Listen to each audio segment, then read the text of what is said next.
أبي هريرة رضي الله تعالى عنه قال قال رسول الله صلى الله عليه وسلم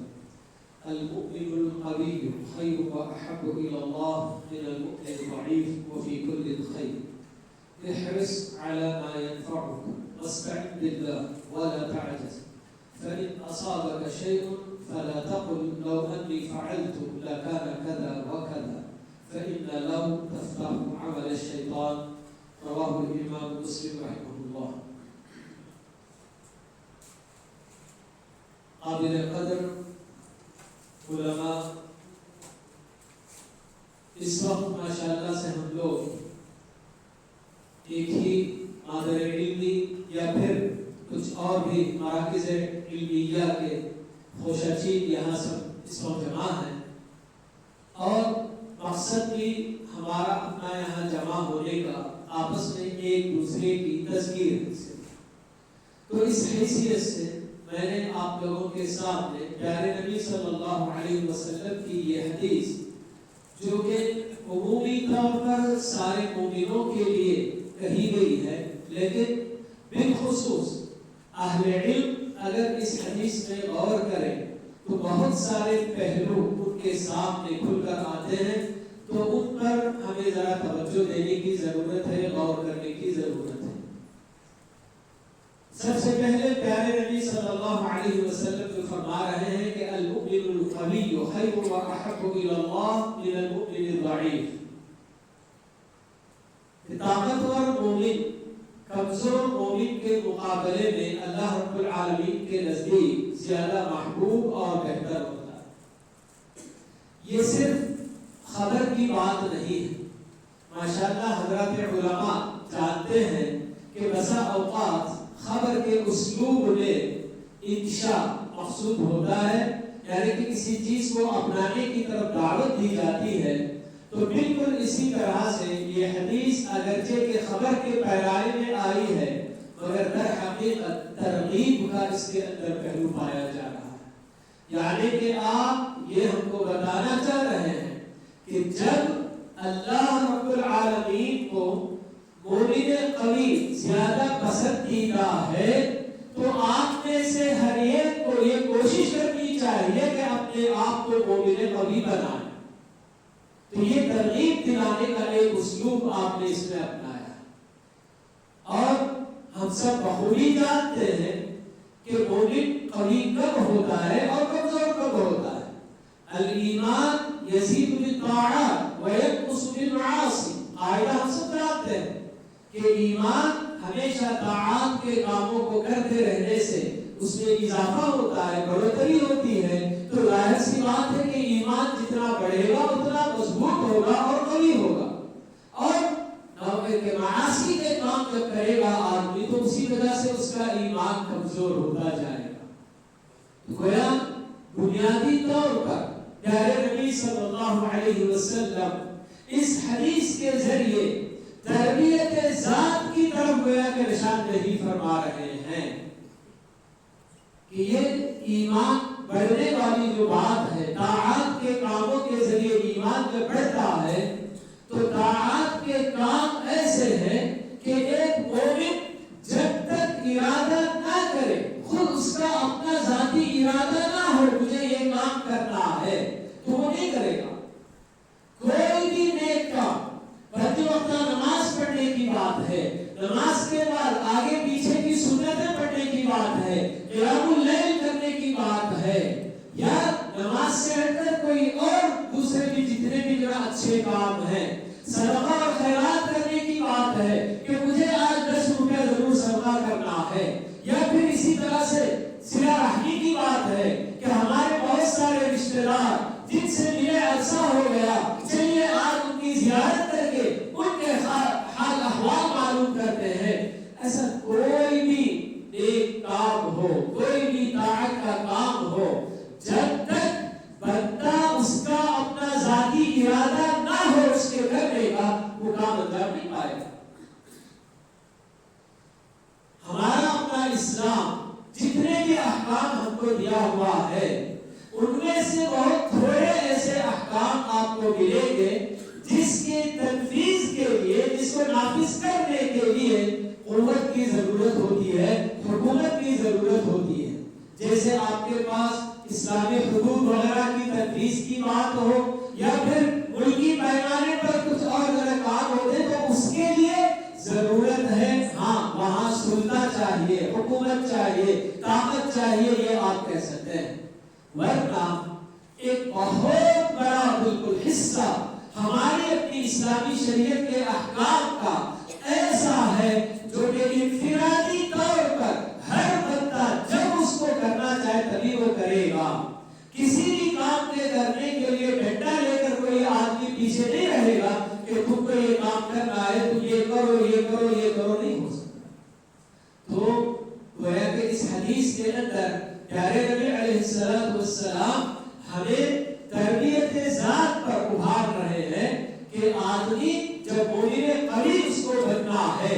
تو پہلی فرصت میں اس کا اپنا ارادہ ہونا چاہیے کہ طاعات کے کاموں میں آگے بڑھوں. طاعات چاہے وہ فرائض اور واجبات ہو یا پھر مستحبات اور نوافل ہو، ان سب کی انجام دہی کے لیے مجھے ارادہ کر کے آگے بڑھنا. تو اس حیثیت سے اس حدیث پر جب ہم غور کرتے ہیں تو ہم کو بات سمجھ میں آتی ہے کہ ہاں ایک مومن کو مومن قوی بننا ہے تو پہلی فرصت میں اس کا اپنا ذاتی ارادہ کار فرما ہونا چاہیے. تو المؤمن القوی خیر واحب الی اللہ من المؤمن الضعیف. جی آیا یہ حدیث ہم کو بتا رہی ہے کہ مومن دو کیٹیگری میں منقسم ہے، ایک جو ہے کہ مومن قوی اور ایک مومن ضعیف. لیکن کیا ضروری ہے کہ آپ اپنے آپ کو مومن ضعیف کی کیٹیگری میں رکھیں؟ آپ کے اپنے ارادے اگر ہوں تو ایسی صورت میں یقیناً آپ مومن قوی کی کیٹیگری میں بھی تو داخل ہو سکتے ہیں. تو اسی سے جوڑ کر آگے اللہ کے نبی صلی اللہ علیہ وسلم کی جو باتیں ہیں کہ احرص علی ما ينفعک، ایک عام نصیحت آپ بتا رہے ہیں کہ بالکل صیغہ جانتے ہیں آپ لوگ کہ احرص علی ما ينفعک، اس میں موصول کا صیغہ جو عموم پر دلالت کرتا ہے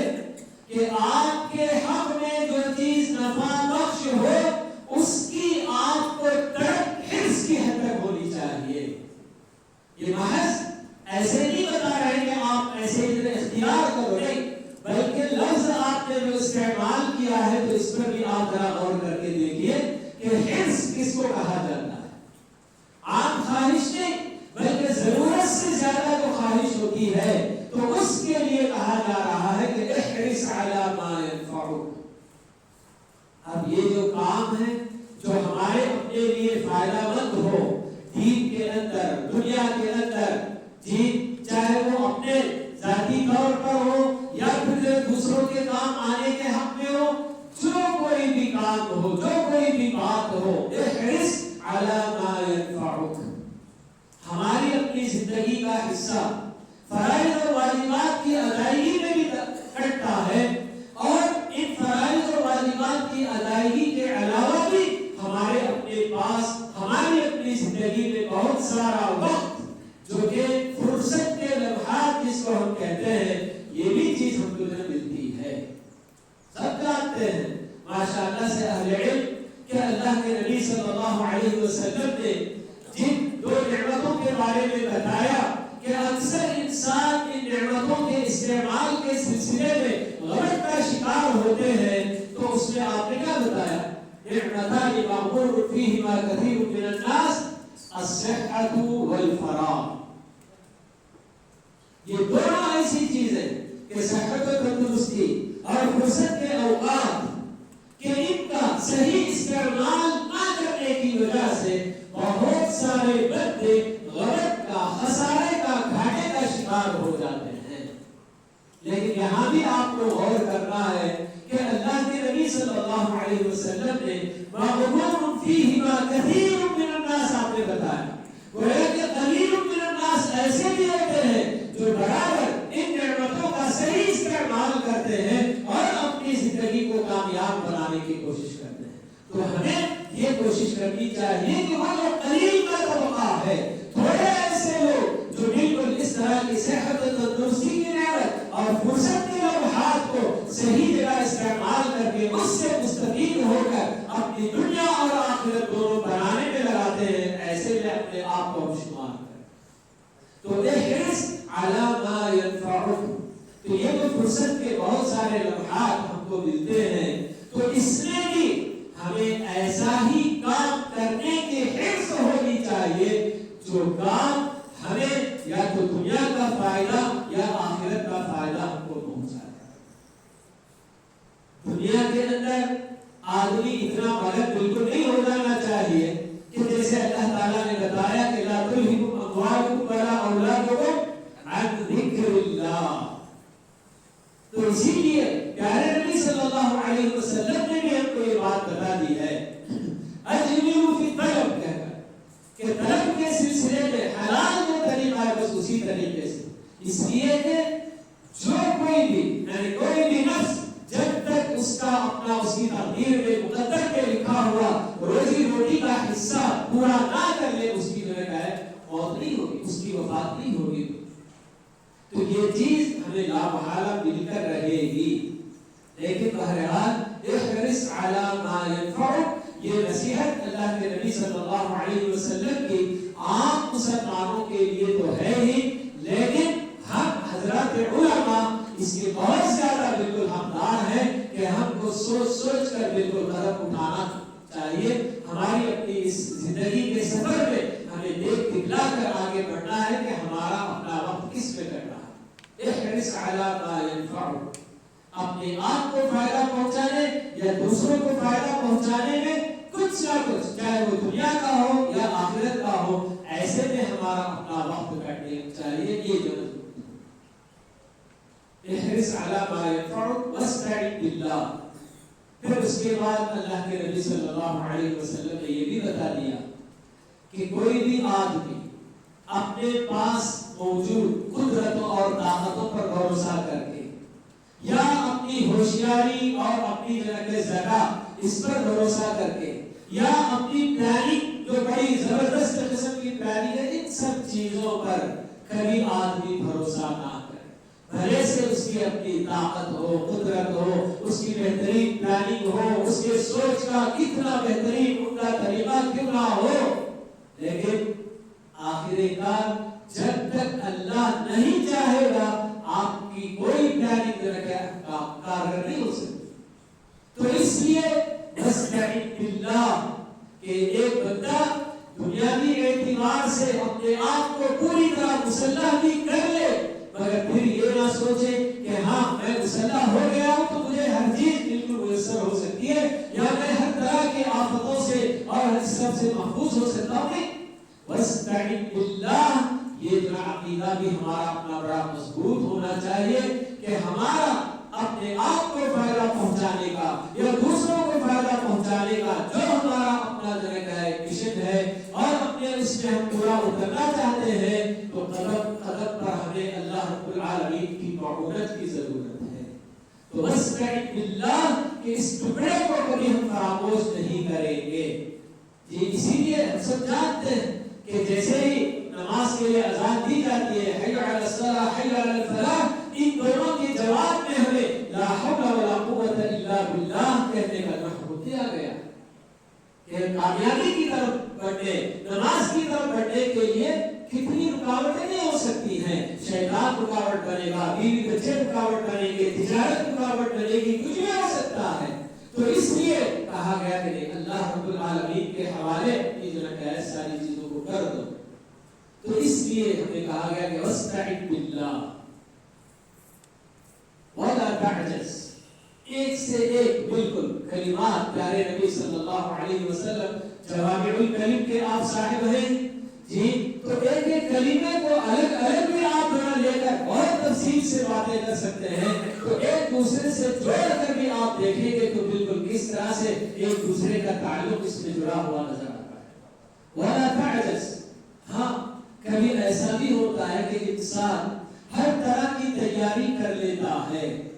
مگر جب تنفیذ کا وقت آتا ہے تو اس وقت اچانک اس کی قوتیں جواب دینے لگتی ہیں۔ کتنی بار ایسا ہوتا ہے کہ آدمی جی کبھی کبھی اس طرح کے حالات سے کیا دو چار ہوتا ہے، ایک بار دو بار کہ تیسری بار وہ ارادہ کرنا ہی چھوڑ دیتا ہے کہ نہیں صاحب میں جب بھی کچھ کرنا چاہتا ہوں کوئی نہ کوئی رکاوٹ آتی ہے، اس وجہ سے بہتر ہے کہ میں کروں ہی نہ۔ اگر آپ ایسا سوچیں گے تو پھر آپ کے لیے بہت سارے جو فرصت کے لمحات ملے جس میں آپ کو بہت کچھ کرنا تھا تو اس میں آپ بالکل عاجز آ کر یہ سوچ کر کہ میرے اندر اس کی صلاحیت نہیں ہے میں ایسے چھوڑ دوں، نہیں ہو سکتا۔ ہاں مومن وہی ہوتا ہے جو بار بار اللہ تعالیٰ پر توکل کرتے ہوئے دو بار تین بار ناکام ہوا، چوتھی بار بالکل اللہ تعالیٰ پر بھروسہ کر کے میں اپنی بار میں اس میں کامیابی حاصل کروں گا، کیونکہ یہ سب کبھی کبھی اللہ تعالیٰ کی طرف سے آزمائش بھی ہوتی ہے کہ ہاں یہ بندہ جو اس طرح کی نیکیاں کرنا چاہتا ہے مگر کرتے وقت اچانک بالکل اس کے لیے بالکل میدان سازگار نہیں ہے تو کیا ایسے میں وہ پیچھے تو نہیں ہٹ جا رہا ہے؟ تو یہ آزمائش کے دور پر بھی ہماری اپنی زندگی میں کبھی ایسا ہو سکتا ہے، تو اس لیے آدمی کو بالکل سوچنا چاہیے کہ نہیں میرا اللہ میں جس پر ایمان رکھتا ہوں وہ برابر میرا ساتھ دے گا۔ دو مرتبہ میں ناکام ہوا، تین مرتبہ ناکام ہوا، چوتھی مرتبہ پھر سے میں اسی ذات پر بھروسہ کر کے اپنا یہ کام اپنا یہ مشن میں پورا کرنے کی کوشش کروں گا، انشاءاللہ اللہ تعالیٰ ضرور میری مدد کرے گا۔ یہ سوچ کر اس کو آگے بڑھنا ہے۔ کبھی ایسا بھی ہوتا ہے کہ آدمی کام کیا مگر اس کا خاطر خواہ نتیجہ اس کو سامنے نہیں آتا ہے بلکہ الٹا ناکامی کا وہ شکار ہوتا ہے، تو اسی لیے آگے آپ نے بتایا وَإِنْ أَصَابَكَ شَيْءٌ فَلَا تَقُلْ لَوْ أَنِّي فَعَلْتُ لَكَانَ كَذَا وَكَذَا، کہ اگر آپ کا جو نتیجہ جو کام آپ نے کیا نتیجہ آپ کی موافقت میں نہیں نکلا تو ایسے میں کبھی آپ اپنی زبان سے یہ مت نکالیے کہ میں نے اگر ایسا کیا ہوتا تو شاید ایسا ہوتا۔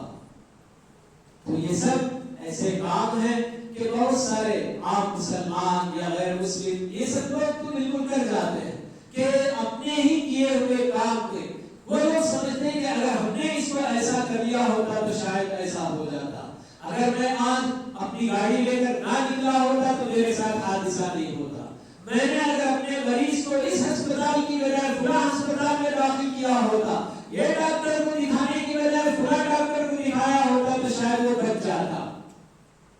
کتنے کام ایسے ہوتے ہیں کہ ہمارے اپنے اس عقیدے کو کمزور کرنے کے لیے ایسے بالکل باتیں ہو جاتی ہیں، تو اس لیے ہمیں کہا گیا کہ کچھ بھی اگر فَإِنْ أَصَابَكَ شَيْءٌ یعنی کہ آپ کو آپ کے اپنے جنک ہے متوقع نتیجے کے برخلاف آپ کی جنک کی موافقت میں نتیجہ نہیں نکلا تو وہاں بھی آپ یہ مت کہیے کہ اگر میں نے ایسا کیا ہوتا تو ایسا ہو جاتا، کیوں وَلَكِنْ قُلْ قَدَّرَ اللَّهُ وَمَا شَاءَ فَعَلَ۔ کتنا بہترین ہم کو جنک عقیدہ بتایا جا رہا ہے کہ دنیا میں جو کچھ بھی ہو رہا ہے اللہ تعالیٰ کی مرضی پر ہو رہا ہے، تو اس لیے آپ کی اپنی زبان سے بس یہ نکلنا چاہیے کہ قدر اللہ یا قدر اللہ، اس کو علماء نے دونوں طریقے سے پڑھا ہے کہ قدر اللہ وما شاء فعل، کہ اللہ نے جو مقدر میں لکھا بس اس نے جو چاہا وہ کیا۔ تو ایسے میں آدمی بالکل راحت اور اطمینان اس کو جو حاصل ہوتا ہے کہ ہاں سر یہ اللہ تعالیٰ کا اپنا فیصلہ ہے اور اللہ نے جو چاہا، اس لیے کہ ہمارا اپنا عقیدہ ہے کہ اس کائنات میں ایک پتا بھی اگر ہلتا ہے جھڑتا ہے وہ اسی کی مرضی سے ہوتا ہے، تو پھر ایسے جو ہوا وہ اللہ تعالیٰ کی مرضی کے مطابق ہوا، یہ آدمی کہہ لیتا ہے تو اس کو زیادہ افسوس بھی نہیں ہوتا ہے، غم بھی نہیں ہوتا ہے۔ تو اس لیے پیارے نبی صلی اللہ علیہ وسلم نے اس حدیث کے اندر اس طرح کی بہت ساری باتیں جوڑ کر آپ نے ہم کو بتائی ہیں۔ تو اللہ رب العالمین سے دعا ہے کہ اللہ تعالیٰ اس حدیث کی روشنی میں ہم مزید اور بھی کچھ بنیادی باتیں یا پھر ایسے سرسری میں نے آپ کے سامنے رکھی ہیں، یہ سب اللہ کا کلام اور اللہ کے نبی کا کلام ایسا ہوتا ہے کہ آدمی جتنا زیادہ اس میں تدبر کرتا ہے غور کرتا ہے اور بھی بہت ساری باتیں اس کو معلوم ہوتی جاتی ہیں۔ تو اللہ تعالیٰ سے دعا ہے کہ اللہ تعالیٰ ہمیں اس حدیث کی روشنی میں اپنی زندگی سنوارنے کی اللہ تعالیٰ ہم سب کو توفیق نصیب فرمائے، آمین۔ وآخر دعوانا الحمد للہ رب العالمین، وصلی اللہ وسلم علی نبينا محمد وعلى آله وأصحابه أجمعين.